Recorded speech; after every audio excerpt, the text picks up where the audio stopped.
May mga panahon noon na ang saya ng buhay ay nasusukat sa pamamagitan ng pag-ikot ng mga gulong at pagliliwanag ng mga ilaw. Naalala ko ang pakiramdam ng kasiyahan, ang pagtibok ng puso na kasabay ng excitement sa pagkakabuo ng mga numero, ang tunog ng barya na nagkakabunggo. Ito ay kakaiba, isa sa lahat, isa pang kasiyahan na walang kasunod na lungkot. O iyon ang akala ko. Kakauwi ko lang mula sa Dubai. Isipin mo, matapos ang mga taon bilang isang overseas worker, dapat ang kalayaan ay dapat maramdaman bilang isang biyaya. Subalit ang lungkot ang sumalubong sa akin. Isang gabi, inirerekomenda ng kaibigan ko na subukan namin ang e-games. Para lang sa saya, sabi niya. Naalala ko ang unang panalo ng maliwanag, ang euphoria habang dumadami ang credits, pera na madaling pumasok. Subalit may paraan ang buhay ng mabilis na panalo na maging bilisang baku-bako. Sa simula, may kontrol pa ako. Mga ilang laro rito at doon, walang masyadong malaki. Ngunit nang magdulot ng pag-iisip sa akin sa tunay na mga kasino, doon naglalabasan ang tunay na pera at sa sandaling iyon, nasa tuktok ako. Ngunit ang kasiyahan ay nawawala at mas mabilis ang pagkasunod-sunod ng pagkatalo. Una kong natalo ang aking motorbike. At isa pa. Tatlo lahat. Lahat ng atensyon ko ay nasa susunod na malaking panalo. Naniniwala ako na maipapagbago ko ang lahat. Subalit ang desperasyon ay sumusunod sa mga pagkatalo at sa madaling panahon ay nagbebenta na ako ng lahat ng mayroon ako kasama na ang bahay sa Laguna. Ang kotse ng aking kapatid nawala ulit-ulit.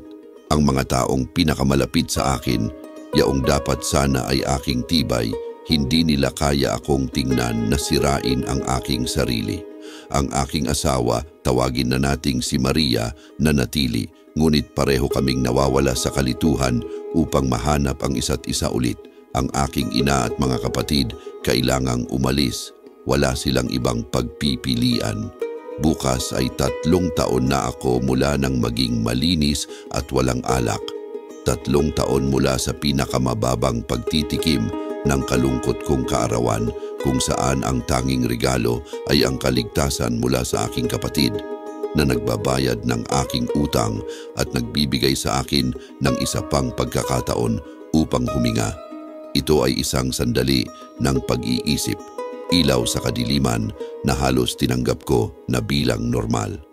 Nag-aral akong umasa sa isang mas mataas na kapangyarihan, nakakakita ng kaligayahan sa pananampalataya at sa yakap ng Gamblers Anonymous.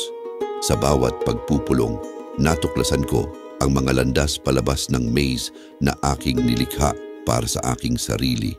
Napagtanto na ang mga kagamitan na kailangan ko ay palaging naroon. Ngayon, ako'y naglalakad sa ibang landas, isa na hindi nangangako ng kayamanan o ng instant na kasiyahan na dating napakahalaga. Madalas itong mahirap, ang tukso ay patuloy na bumubulong. Ang dati kong kasiyahan ay sumusubok na magliyab. Ngunit ako'y nangunguna sa kahinaan, binibilang ko sa aking sarili araw-araw na ang isang araw na malinis ay isang maliit na tagumpay sa digma laban sa isang walang kapag-urang kalaban. Nakikita mo, sa puso ng bawat sugador ay may kwento ng pagkatalo, ngunit mayroon ding pag-asa. Pag-asa na ang pagbabago ay posible, na sama-sama nating maaaring hanapin ang paraan palabas sa siklo. Kung nakikinig ka at alam mo ang hawak ng adiksyon, tandaan, hindi ka nag-iisa. May lugar para sa iyo dito kung saan ang paghatol ay iniwan sa pinto at ang paghihilom ay nagsisimula sa katotohanan. Bukas ay ipagdiriwang ko ang isa pang taon ng paghinga ng malaya mula sa mga tanikala na dating dumidikit sa akin. Ito ay isang laban na iniuwi kasama ng sinumang pumapasok sa mga pulong na iyon, naghahanap ng sukat na pag-asa. Para sa mga patuloy na nanganganib, tandaan, hindi tungkol sa pagbagsak kundi sa pagsiklab, sa pagpili na itaas ang sarili mo isang araw kada pagkakataon lamang. Salamat, mula sa isang taong alam kung gaano kasaitim ang kuwebang iyon at gaano kaganda ang liwanag sa dulo. Patuloy akong maglalakad sa landas na ito, hindi lamang para sa akin, kundi para sa bawat kaluluwa na patuloy na naghahanap ng kanilang paraan palabas. Salamat. Kung nagustuhan mo ang video na ito, pakifollow kami sa aming ibang channel kung saan nag-upload kami ng mas marami pang personal na kwento tulad nito na naka-animate at bahagyang naiiba sa orihinal na mga interview